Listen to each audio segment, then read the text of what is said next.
existe uma legislação, onde que está na lei que o e-sport ele é um esporte? Nós não temos isso hoje na legislação. A legislação ela não trata sobre o esporte eletrônico, considerando ele ou não como um esporte. Mas também a gente não tem na lei dizendo que o futebol é um esporte. A gente não tem nenhum lugar da lei dizendo que o basquete é um esporte. Não é a lei que determina efetivamente se uma modalidade ou uma prática ela será considerada esporte ou não. O esporte, a definição de esporte, ela advém de vários reconhecimentos e várias formas de identificação dessa prática na sociedade e no ambiente onde ela se desenvolve. Então, nós temos o quê? Se nós não temos uma lei, a gente precisa utilizar outras leis que auxiliam nessa identificação do esporte eletrônico como esporte. A Constituição Federal, que estabelece em seus artigos o esporte como uma garantia e um bem fundamental de todo cidadão. A Lei 9615, a chamada Lei Pelé, que é a lei que disciplina as relações esportivas no Brasil. E os conceitos de esporte como definição. Um bom conceito de esporte como definição que é utilizado é o pelo Conselho Federal de Educação Física, onde ele conceitua o esporte de um esporte, a prática esportiva com alguns princípios específicos, sendo um sistema ordenado de práticas corporais que envolvem atividade competitiva, institucionalizada e realizada conforme técnicas e habilidades segundo regras pré-estabelecidas. Eu grifei esses pontos específicos porque são esses pontos principais que a gente precisa verificar efetivamente se isso se aplica ao esporte eletrônico. O esporte eletrônico, hoje, ele é uma prática relacionada com atividades físicas e corporais? Sim. Hoje eu tenho atletas que treinam, atletas que desenvolvem as suas habilidades, desenvolvem práticas de treinamento, regras, participam de efetivas atividades para a preparação do competitivo e também isso relaciona diretamente com uma atividade física e corporal. Quando a gente imagina o esporte eletrônico, sempre vem aquele conceito da pessoa sentada numa cadeira, mexendo no mouse, e aquilo não é esforço físico. Mas aquilo é esforço físico, sim. Existem estudos que demonstram que a prática do esporte causa o movimento de diversos músculos do corpo, de diversas articulações, e também a questão mental, que é utilizada também na prática do esporte eletrônico, além de visão e entre outras questões. Então, não tem como a gente dizer que o esporte eletrônico ele não mexe com o físico do atleta, que ele não impacta diretamente com o físico e com a questão mental e de concentração do atleta. Se eles possuem regras estabelecidas, hoje nós conseguimos identificar o esporte eletrônico em muitas das suas práticas e competições com regras muito bem estabelecidas.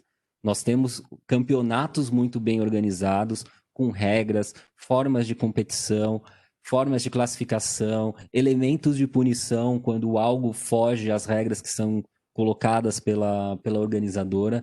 Então, é possível verificar o esporte eletrônico hoje com regras estabelecidas.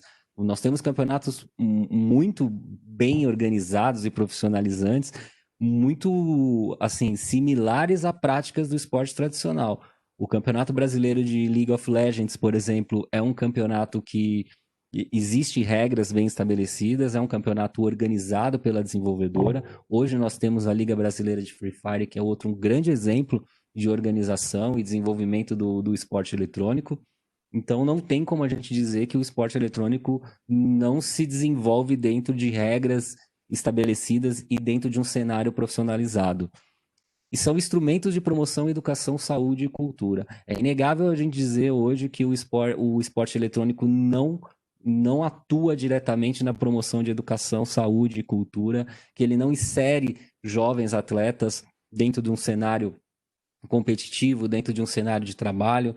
Hoje nós temos fenômenos importantes, né, no esporte eletrônico. Eu cito aqui muito o Free Fire. Free Fire é uma modalidade de esporte eletrônico que consegue transitar por várias camadas da sociedade e fazer muito bem essa inclusão social e a promoção da educação e da integralização desse atleta dentro do universo esportivo. Então, não existe uma lei, como eu disse, não existe uma lei que define se o esporte é esporte ou não. Como a gente vai chegar nessas definições são através dessas outras premissas que identificam o esporte eletrônico. Quem determina que uma prática é ou não o esporte é a própria sociedade, através do seu reconhecimento como esporte. Então, hoje, nós conseguimos enxergar, e a sociedade consegue enxergar, que o esporte eletrônico, da forma que ele se desenvolve dentro do cenário competitivo dele e de forma organizada, estruturada e profissional, que ele é um esporte. E os esportes precisam de lei para funcionar? Não precisam de lei para funcionar, mas nós temos hoje alguns projetos de lei em tramitação. Existe o projeto de lei federal do Senado, vou colocar ele aqui como o mais importante, o 383/2017, porque é o que realmente está em andamento e está em discussão.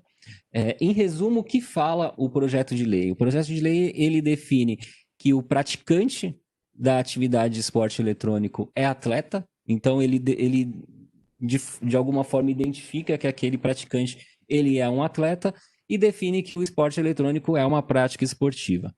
Há outros pontos desse projeto de lei que são um pouco mais complicados, são mais complexos, porque ele, de certa forma, o projeto de lei ele entra numa seara onde ele tira um pouco o poder da desenvolvedora na organização dos campeonatos. Então, isso é algo temerário, porque diferente do esporte tradicional, o esporte eletrônico, ele gira em torno de um jogo, ele gira em torno de um produto criado por uma empresa privada. Então, nós temos um dono efetivo da modalidade que é desenvolvida. Então, nós não podemos, de alguma forma, influenciar ou tirar alguns poderes existentes da desenvolvedora para, de certa forma, regulamentar a prática do esporte eletrônico. Esse, na verdade, é o grande ponto de discussão desse projeto de lei, além de um ponto onde ele fala que os jogos violentos, considerados violentos, não são considerados esporte. E aí a definição de jogo violento ela é muito subjetiva, né? Nós podemos identificar que League of Legends, com a forma que eles atuam, é violência. Counter-Strike é um jogo de tiro, é violência. Street Fighter vai ser um jogo violento também. Então, é muito complicado a gente estabelecer esses limites. A gente estabelecer esses limites. Deixa eu... Peraí que deu uma travada aqui, Israel. Vamos lá.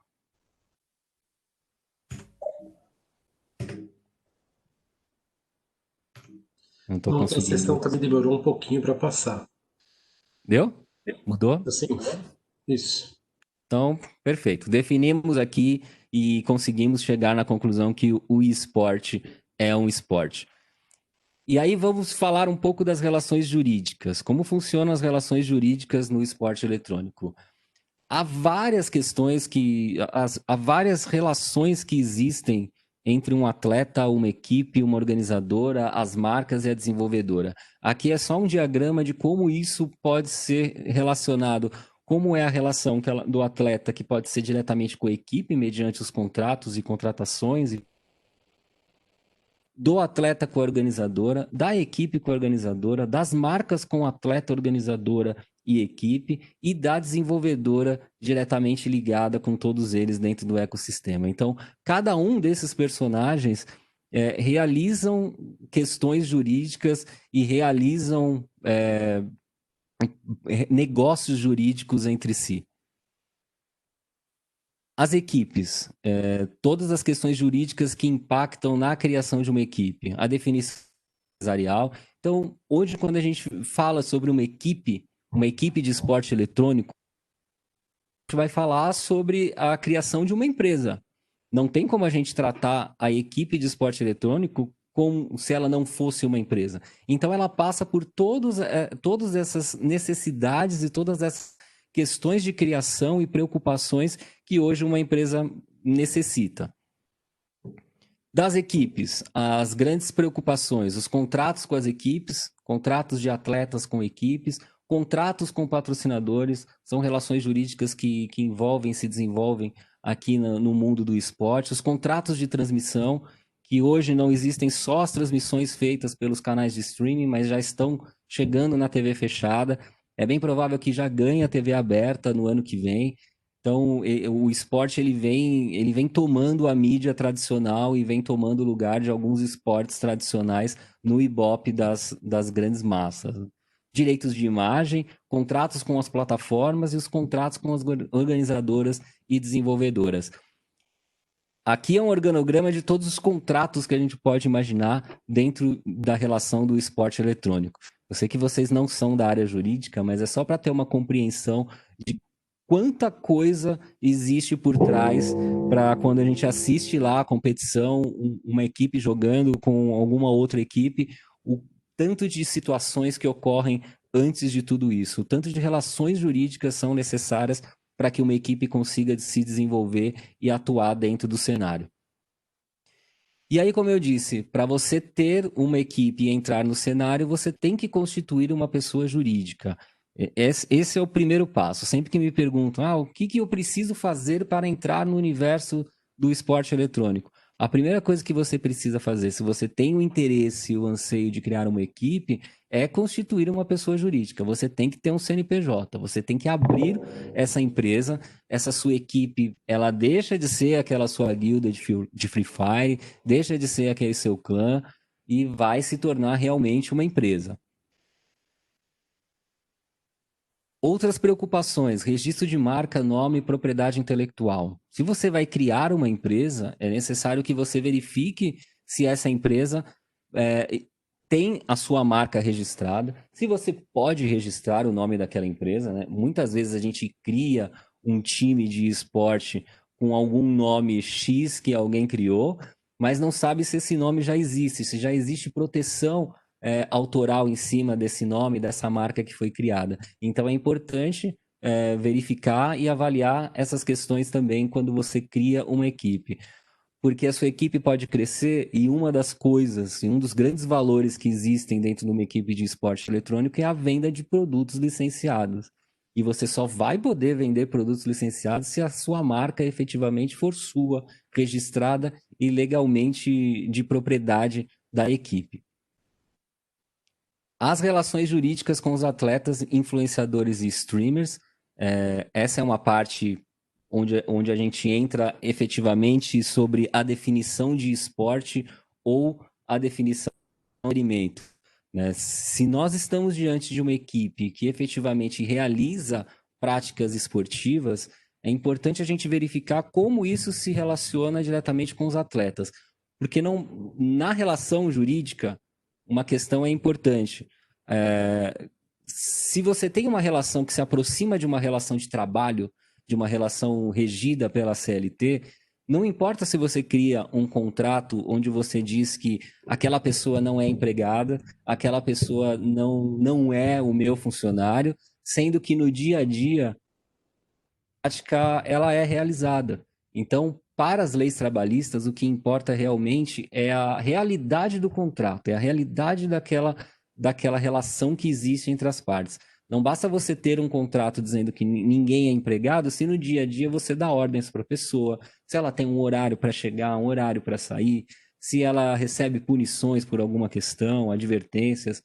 Então é importante entender qual é a relação que você vai querer ter com esse atleta e como você vai desempenhar essa atividade. Se você quer um atleta que treine, que se desenvolva e que realize essas práticas, você precisa identificar se ele vai ser um funcionário, se ele vai ter uma relação civil unicamente, de representação, de participação em alguns campeonatos, em algumas atividades da empresa, ou se ele vai ser um atleta efetivamente regido pela lei do desporto.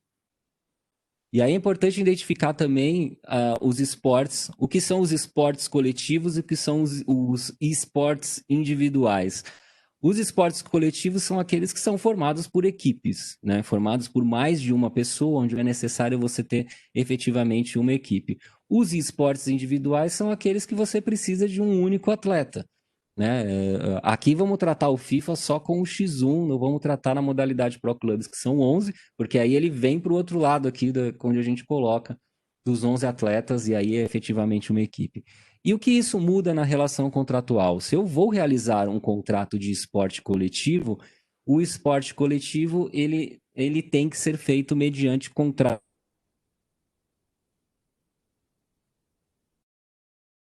Aqui alguns elementos de definição, conforme eu passei para vocês. A dedicação exclusiva, métodos de trabalhos definidos, rotinas de treino, definição de metas e resultados. São elementos que dentro de uma relação do atleta com o clube, ele identifica ele como um verdadeiro atleta, como um verdadeiro funcionário. Então não adianta eu querer tudo isso e fazer um contrato de prestação de serviço com esse atleta. O contrato de trabalho do atleta, ele tem definição nas bases do contrato especial, né, da Lei Pelé, que utiliza as suas próprias definições. Então a gente parte daquele conceito que o esporte eletrônico, ele é considerado um esporte, que o seu praticante, ele é um atleta, né? Muitos tratam a definição como cyberatleta, e-atleta. Eu não gosto dessas definições porque eu acho que elas mais atrapalham do que ajudam, né? Se ele é um praticante de uma modalidade de esporte, ele é um atleta, não importa a forma que esse esporte é praticado, né? O atleta de futebol e o atleta de vôlei realizam práticas esportivas com bolas, regras diferentes e são atletas. Então, quem pratica esporte eletrônico é atleta. Eu não costumo usar essa definição de cyberatleta. E quando ele é considerado um atleta, ele fica diretamente ligado à sua relação jurídica com o contrato de atleta da Lei Pelé. Então, a Lei Pelé tem algumas definições, né, que o contrato não pode ser inferior a 3 meses nem superior a 5 anos, que determinam cláusulas indenizatórias e cláusulas compensatórias, que são garantias que são realizadas entre o clube e o atleta. A necessidade da gente verificar sempre o vínculo de emprego, que necessita desses elementos, né? A pessoalidade, a habitualidade, onerosidade e subordinação. Acho que aqui a subordinação é o ponto principal, né? Se você tem um atleta na sua equipe e você quer que ele obedeça às ordens da equipe, do superior, do manager, você vai ter uma relação de emprego, então vai ter uma relação relacionada lá com um atleta. Outra questão que envolve discussões jurídicas são as gaming houses e as game offices. Game house e game offices são formas diferentes de você organizar a estrutura de uma equipe de esporte eletrônico. A game house se trata realmente de uma casa ou um alojamento onde os atletas moram efetivamente lá, realizam seus treinos, fazem as práticas necessárias para a competição, mas é um local onde a permanência ela é constante, né? O atleta vai lá, ele sai, estuda, volta, dorme lá na game house. E a game office ela funciona efetivamente como se fosse um escritório da empresa. Lá eles possuem a game office, que são as salas de treino, onde tem os computadores, os celulares para realizar o treinamento. O atleta vai lá, cumpre uma jornada, um horário efetivo de treino, de preparação, depois segue sua vida comum. Então são questões que são necessárias uma análise, uma identificação, primeiro, para o que você quer, se você quiser abrir uma empresa de esportes, onde você quer atuar e quais os riscos que existem em cada uma. A Game House ela tem os seus riscos efetivos, porque você vai estar lá 24 horas com o atleta, então é muito importante avaliar as questões de jornada, as condições de habitação, as condições do ambiente de trabalho e moradia desses atletas, são questões que são muito importantes de ser observadas nas game houses. E se você pensa em outras relações jurídicas com esses atletas, em outras modalidades, que seria realizado com um contrato civil, ele serve para algumas modalidades específicas, aquelas modalidades que você precisa de uma atividade pontual. Por exemplo, eu tenho uma equipe, mas ela vai participar de um campeonato, que é um campeonato anual, então eu não preciso reunir esse pessoal todo para ficar treinando, eles tocam a vida dele, fazem o que querem, mas eu quero que eles representem o meu time dentro dessa competição, sem influenciar em treinamento, sem influenciar em questões relacionadas à subordinação, tempo, prazo, mas eu quero que eles representem minha equipe. Então é uma atividade pontual, não tem os elementos da relação de emprego, então elas podem ser feitas por contratos civis, né? são muito utilizadas elas em competições individuais. Vai ter um campeonato de FIFA, eu quero que aquele jogador represente a minha equipe naquele campeonato só e pronto. Então ele vai lá vestir minha camisa, vai fazer umas ações nas redes sociais e depois, ok, depende, conforme o resultado dele, o que acontecer, ele segue a vida dele, mas não tem mais nenhuma relação com a equipe. Então não é necessário que esse, eu falei ok, meu Google aqui ativou. Mas, então não tem a necessidade efetiva que esse atleta fique totalmente vinculado com a equipe. Contrato dos streamers e influenciadores também é um universo que faz parte de carreiras dentro do esporte eletrônico, né, relacionado ao mundo dos games, mas muito focado nos esportes, porque geralmente há atletas que são streamers, há streamers que são atletas, mas há aqueles que são só streamers, são só influenciadores, só gostam realmente de fazer a divulgação do jogo, realizar o contato com a comunidade e não fazem parte do competitivo. Mas são profissionais que criam novas carreiras e que desenvolvem dentro desse universo. Então, os contratos com eles precisam também de uma análise da realidade da relação. O que você vai querer daquele streamer e você, como streamer, o que deseja no desenvolvimento da sua atividade? Você quer se vincular com uma marca de uma forma mais permanente?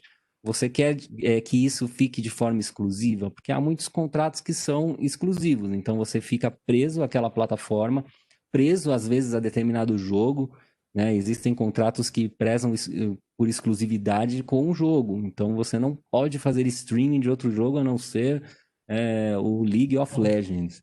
Então, se você realizar streaming de outro jogo, você pode receber uma multa dentro dos contratos. Então é importante que se avalie mesmo esses contratos, avaliem as cláusulas e como são estabelecidas essas questões. Há contratos que possuem metas de divulgação, horas de live, metas de audiência, metas de engajamento. Então é importante que essas questões sejam verificadas antes de assinar um contrato ou de criar um contrato com o seu streamer, né? Compliance, aqui a gente chega no compliance. Compliance nada mais é do que as relações que são feitas dentro de uma empresa, as relações de conformidade que são desenvolvidas dentro de uma empresa, para que ela atue não só com práticas anticorrupção, mas com que as suas boas práticas sejam colocadas diretamente com os seus participantes. Muitas equipes de esporte já conseguem enxergar o compliance como algo positivo para elas. Então, compliance ele desenvolve regras de conduta dentro da empresa, regras de boa prática. Para o esporte eletrônico, o compliance ele tem uma importância maior porque ele pode visar questões importantes de desenvolvimento da equipe relacionado ao competitivo, estabelecer regras de não uso de hacks, estabelecer regras de não uso e utilização de bugs do jogo, coisas que colocam em risco a própria imagem do clube. Então, aquele atleta que usa uma conta, eu uso essa conta só para brincar, então eu faço um hack nela só para ver como funciona. São questões que são proibidas em algumas regras de compliance de algumas equipes de esporte eletrônico. Porque se isso vaza, se isso ocorre, se isso, de certa forma, chega para o cenário, isso impacta diretamente na equipe. Se impacta diretamente na equipe, impacta no patrocinador. Então, imagina uma equipe perdendo um patrocinador grande, um investimento por causa de um hack de brincadeira que é feito por algum jogador dentro do servidor da desenvolvedora. Então, são coisas que são hoje colocadas dentro dos sistemas de compliance e das regras de boas práticas. Né? Alguns exemplos que são feitos de compliance, criar os códigos de conduta, né? É escrever efetivamente todas essas questões, o que pode, o que não pode, o que se espera de relacionamento desse atleta com o clube e para fora.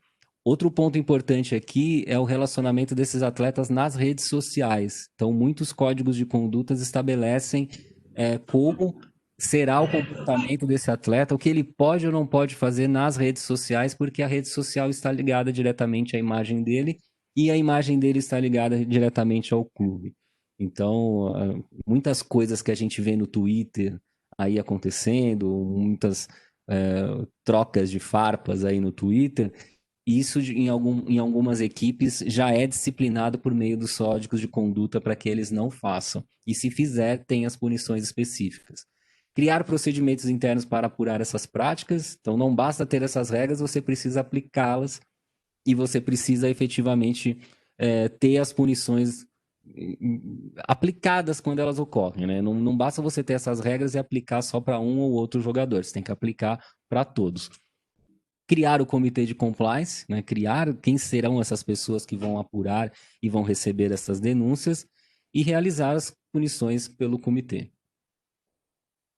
Algumas questões que ficam dentro dos códigos de compliance, que são assim, específicas de muitos desses documentos que são feitos pelas empresas, impedir declarações preconceituosas, racistas, machistas, homofóbicas ou transfóbicas, imputação falsa de crimes ou condutas. Aqui a gente vê muito o cenário falando sobre o uso de hack de fulano, o time X usou um bug do jogo, pega lá uma parte do jogo, um filme lá, um clipe, mostra, fala, certeza que é hack, ele viu pela parede aqui. Coisas que devem ser evitadas, porque são imputações que podem ser falsas, né, de condutas da equipe se forem avaliadas pela organização do torneio. Divulgação de segredo empresarial, informações confidenciais. Muitos atletas têm acesso a informações diretamente internas da empresa, então são informações tidas como confidenciais, e isso são questões que são impeditivas dentro de contratos. Lá também estipulam as infrações contratuais e também estabelece a prática de cheat, hack ou qualquer conhecimento de glitch proibido. Muitos dos códigos de conduta das equipes já estão prevendo essas questões como questões punitivas. Se identificadas dentro do treinamento, se identificadas por o atleta utilizando isso, ele pode ser punido, mesmo que ele não use dentro de um campeonato. Aqui um pouco das consequências jurídicas, né, do que ocorre quando você não tem atenção a essas questões. Você pode ter a perda de um patrocínio, penalidades contratuais, um processo criminal ou civil. Essas questões elas podem ser tão impactantes e tão ofensivas que elas podem gerar diretamente um processo contra aquela pessoa ou a equipe a qual ela representa. Prejuízos para a imagem profissional, isso não tem nem como a gente não dizer, né, que alguma questão envolvendo, vamos dizer, uma prática de discriminação racial dentro de uma rede social por um atleta causa um prejuízo imenso e a equipe vai tomar medidas drásticas quanto a isso. Punições que podem ser feitas pela desenvolvedora e punições que podem ser feitas pela organização do torneio. Aqui a desenvolvedora não basta só a equipe pode até não punir determinado atleta por uma conduta, mas a desenvolvedora pode puni-lo. E aí pode puni-lo da plataforma do jogo. E aí, mesmo que a equipe queira que esse atleta dispute algum campeonato, a desenvolvedora não vai permitir porque ele foi punido pela desenvolvedora. Então, são questões muito importantes que precisam ser observadas. Aqui um pouco de falar sobre assédio moral, que é uma outra preocupação que as equipes precisam ter internamente. Como nós estamos num cenário muito competitivo, o cenário competitivo gera cobranças fortes, cobranças excessivas ou outras situações que geram um constrangimento e um assédio. Há outras práticas que podem levar ao assédio moral e não só essas cobranças efetivas. Por exemplo, nós podemos ter o isolamento de alguns atletas.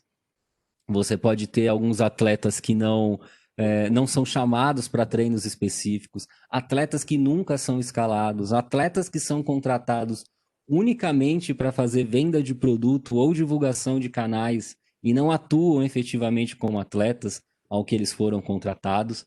Então, são questões que são identificáveis como assédio moral. São situações que, se utilizadas e presenciadas, podem ser classificadas como assédio moral e riscos diretamente para as equipes. Aqui os exemplos que eu dei: isolar do grupo, fragilizar, culpabilizar ele por uma derrota de forma pública, forçar a saída de um atleta, você isolar, fazer ele treinar separado, falar para ele, se você não está feliz, então sai, quebra o contrato, chegar no Twitter e falar, o fulano está disponível para contato de outros times e agentes. São algumas questões que são importantes serem observadas porque elas podem gerar, sim, prejuízos, impactos e serem classificadas como assédio moral. E aí vamos falar um pouco da LGPD. A LGPD é a Lei Geral de Proteção de Dados. Lei Geral de Proteção de Dados, ela estabeleceu uma nova forma de lidar com dados, captação de dados de pessoas, ou que seja, para a prática de suas atividades. Nós sabemos que hoje dados são as informações mais poderosas e as informações de maior valor para uma empresa.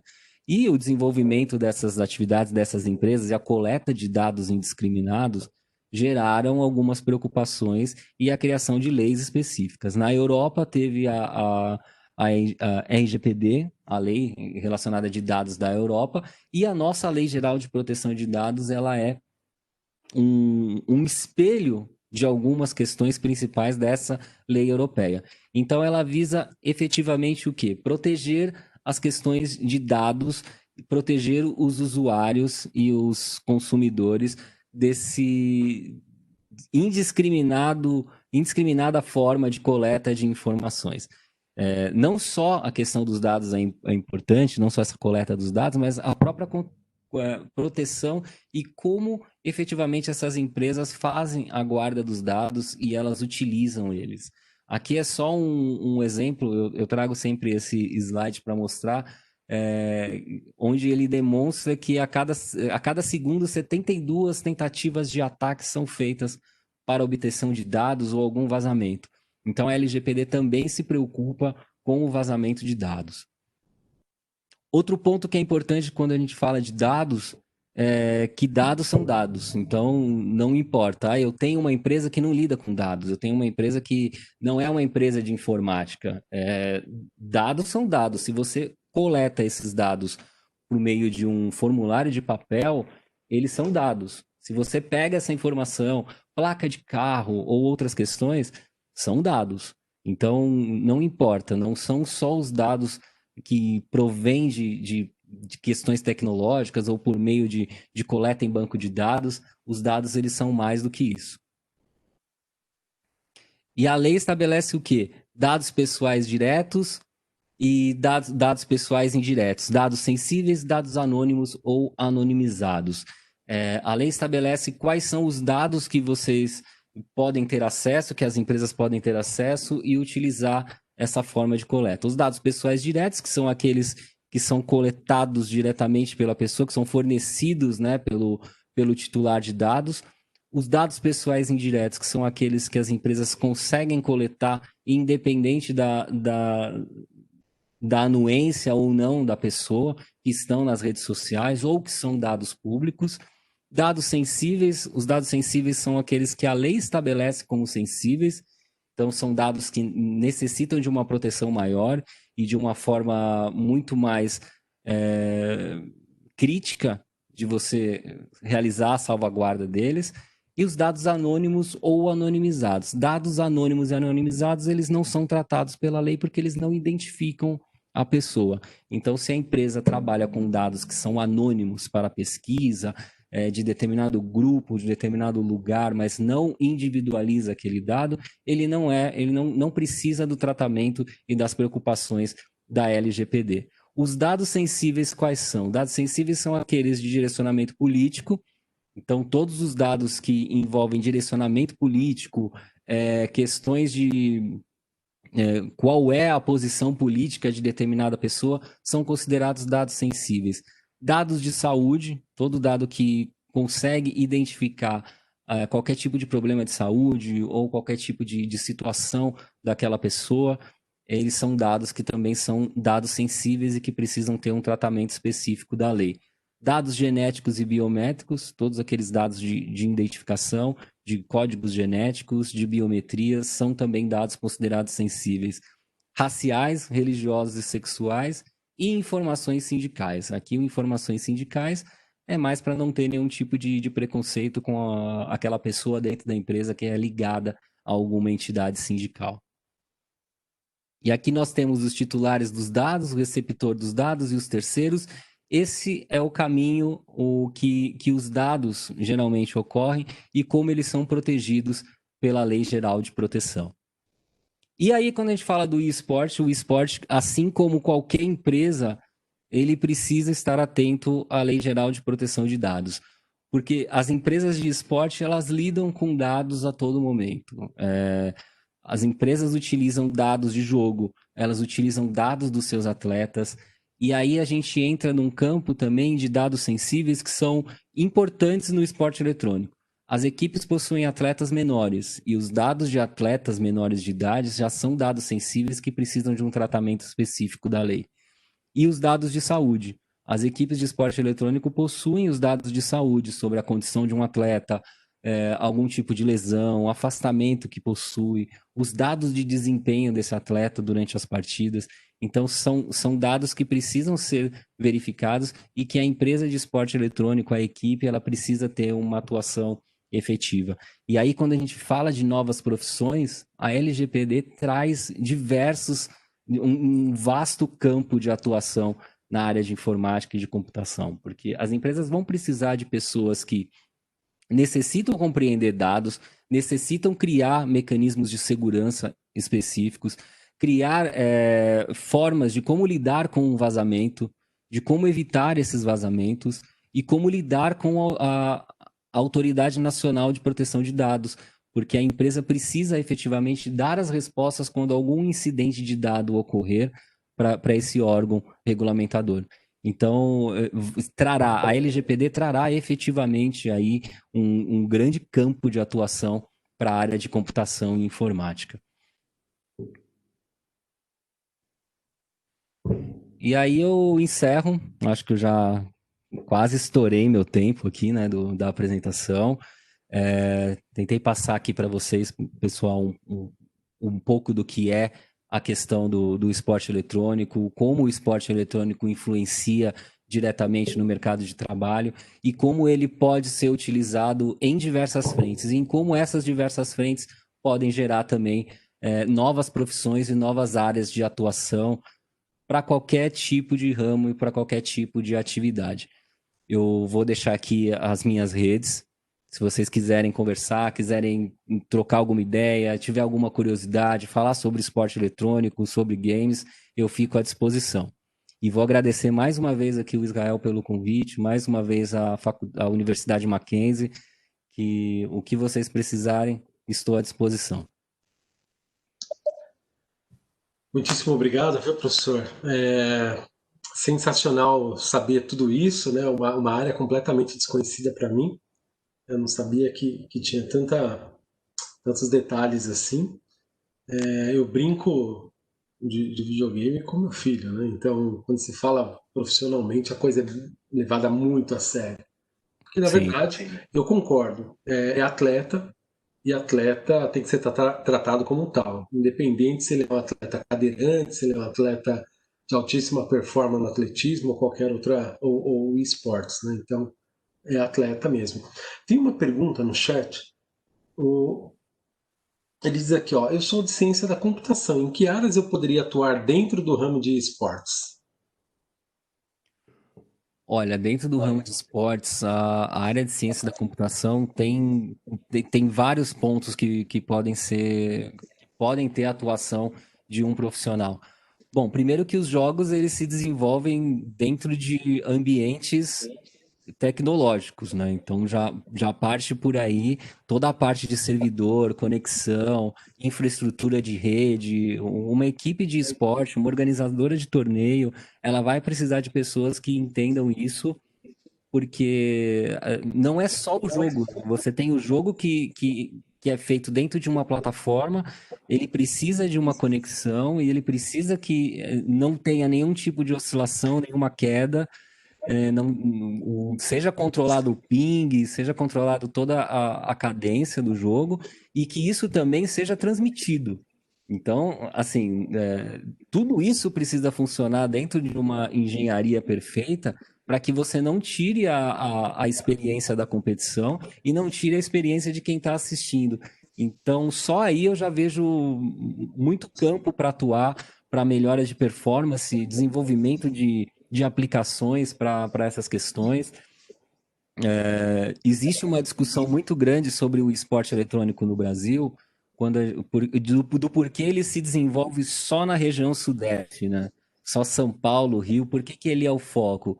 Porque as conexões no Nordeste e do Norte são muito ruins. Então, os canais, né, as trilhas de conexão, quando você joga com uma pessoa daqui de São Paulo, com uma pessoa do Nordeste, há uma diferença muito grande, né? E há uma diferença muito grande também se você joga aqui com uma pessoa de outro país, de outro continente.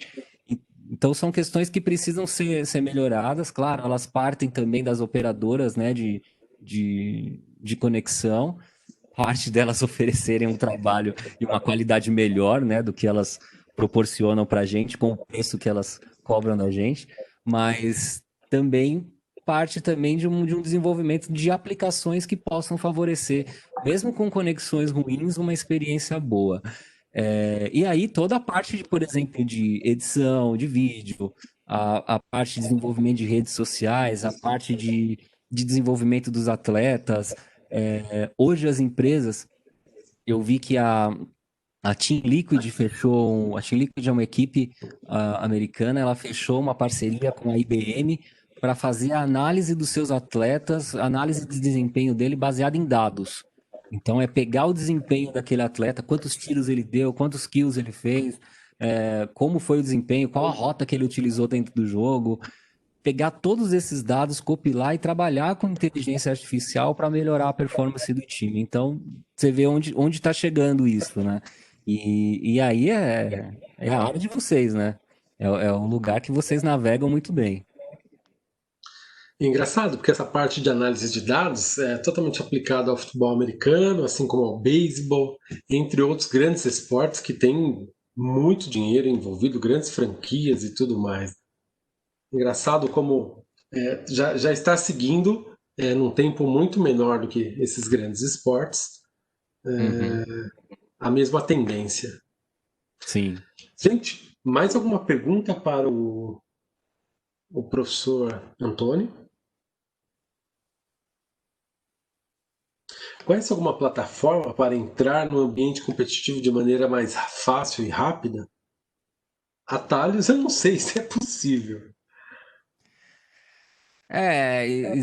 Existe formas para você entrar no ambiente competitivo, né? Ambiente competitivo, mas assim, como atleta ou para prestar serviços, né, no ambiente competitivo. Eu não entendi a pergunta aqui. Mas vamos lá, para os atletas é você participar das ranqueadas, ter o contato direto com onde desenvolvem, né, nas redes sociais, o contato com as equipes. E outra forma também é criar um portfólio, né? Muitas pessoas que participam desse cenário esquecem do principal, que é o currículo, né? E o currículo do ambiente do esporte é o portfólio. Então, se você é um atleta, estabelece seu portfólio. Mostra quais os campeonatos que você participou, no que você faz melhor para uma equipe, o que você pode contribuir, quais são os seus números das redes sociais, qual o seu level dentro aí da Gamers Club. Questões que você precisa mostrar o quanto você pode contribuir, o quanto você pode participar aí de uma equipe profissional. Então, ter um portfólio para distribuir é uma estratégia válida. Por fim, tem um pessoal fazendo uma torcida aqui, perguntando se o speedrun é considerado um esporte. Eu não conheço speedrun. Cara, eu não conheço speedrun. O speedrun, quer dizer, são. Vamos ver, speedrun é um jogo ou vocês estão falando daqueles jogos, tipo os jogos 2D, que as pessoas competem um com o outro? Ah, ele está falando de fechar o jogo de uma maneira bem rápida, assim. Ah, é isso, é Zerar isso, o né? jogo. São os jogos que são, ou os jogos 2D. Muita gente joga Mario, né? É verdade. Speedrun, jogam Mario. São jogos que podem ser considerados, sim, esportes. São jogos competitivos. Você pode criar as regras deles para se estabelecer. você pode desenvolver eles dentro das plataformas com um cenário competitivo e ele pode ser sim considerado um esporte. Não vejo o porquê não pode ser considerado. A forma de você fechar um jogo rápido, né? Pessoal aí que termina Mario em não sei quantos minutos, né? Uma coisa louca. Sonic, não sei, 10 minutos, 5 minutos. É uma forma de atrelar a competitividade. E é uma forma interessante de você trazer competitividade para jogos que não foram pensados nisso, né? Há Sim. jogos que não foram pensados no ambiente competitivo, igual você tem Rainbow Six, né, que foi desenvolvido com um olhar de esporte já, né, Uhum. e traz as suas atualizações para isso, né, para a experiência do esporte eletrônico. Você pega jogos clássicos e pode trazer eles de volta. Então, eu não vejo o porquê não considerá-los como esporte eletrônico. Entendi. Professor, muitíssimo obrigado pelo seu tempo, viu? Obrigado Não, por eu que compartilhar o agradeço. seu conhecimento aqui conosco, toda a sua prática jurídica e muito, muito obrigado. Sempre é um tema recorrente aqui, porque tem espaço dentro da Semana da Computação. Isso é muito legal, né? Tivemos muitos participantes justamente por isso, porque é um tema sempre atual. Não, legal. Professor Rafael, eu poderia fazer uma última pergunta? Claro, É fica à a vontade. Vanessa. É Fica à rapidinho. vontade, Vanessa. Eu já trabalho na área de tecnologia, já sou formada na área há muitos anos, há mais de 10 anos, e hoje eu faço matemática no Mackenzie.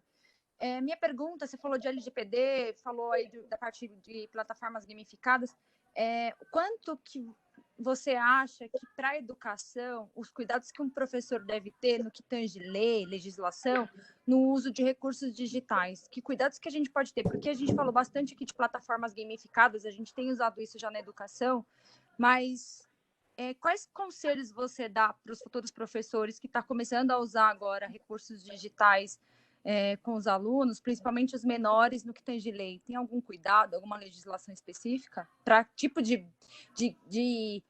plataforma, principalmente no que tange games, que pode ou não ser utilizados?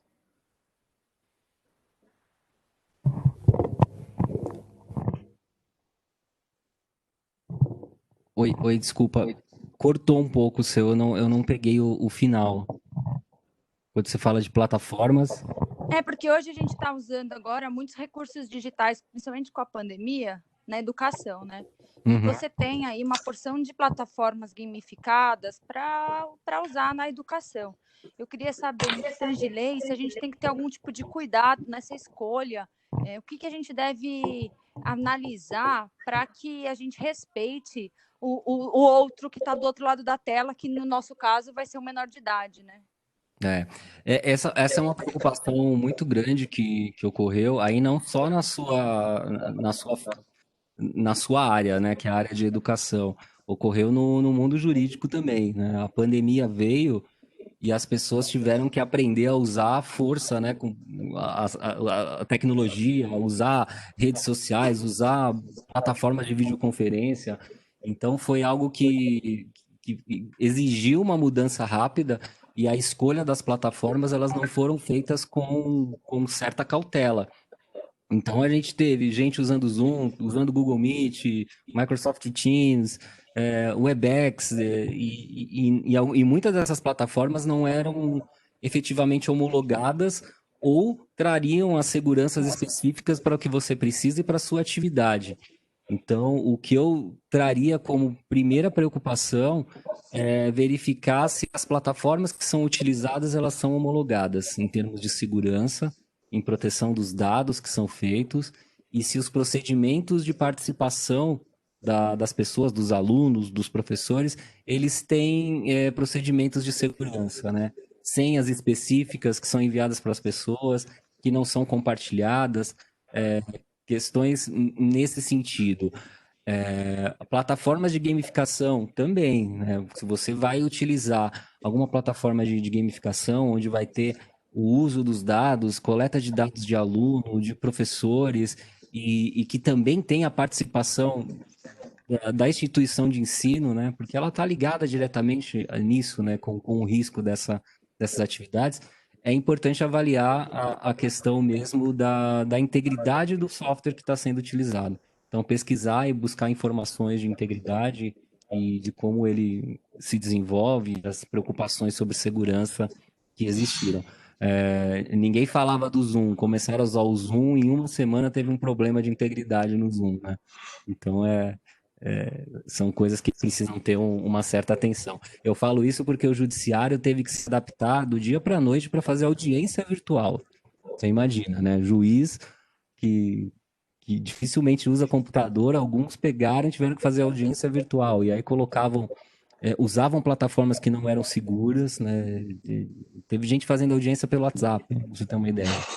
Então, são coisas que levantam preocupações, sim, para todo mundo. Então, acho que agora é a hora de pensar isso de forma mais organizada, né? Independente da pandemia, eu acho que o uso da tecnologia e da videoconferência, da aula, do EAD, vai se intensificar, porque teve a sua parte positiva, né? Hoje aqui a gente está fazendo uma palestra que no ano anterior eu estava aí com vocês, né, numa sala, no auditório. Hoje a gente está aqui e olha quanta gente consegue se reunir, né? Porque não precisa pegar trânsito, não precisa sair, ou porque está ouvindo aqui a minha palestra e está fazendo outra coisa, porque dá para você fazer duas coisas ao mesmo tempo, né? Isso é positivo. Mas a hora agora é de pensar isso para o futuro dentro de segurança, né? Vendo plataformas e homologando plataformas e softwares para o desenvolvimento disso. Muito legal. Gente, mais alguma pergunta, alguma dúvida? Vanessa, mais alguma pergunta? Vanessa, sensacional a sua pergunta. Já anotei aqui, porque amanhã tem uma outra palestra de matemática e eu vou perguntar também algo nesse sentido. Professor, muitíssimo obrigado pelo seu tempo, pelo seu valioso tempo, viu? E sempre bem-vindo. Você tem os meus contatos, se precisar de qualquer coisa e eu puder ajudar no Mackenzie, estou à sua disposição. Obrigado a todos pela participação e até a próxima. Eu que agradeço. Eu vou deixar o meu Instagram aqui. Se vocês tiverem perguntas, dúvidas, podem mandar. A gente pode conversar por lá.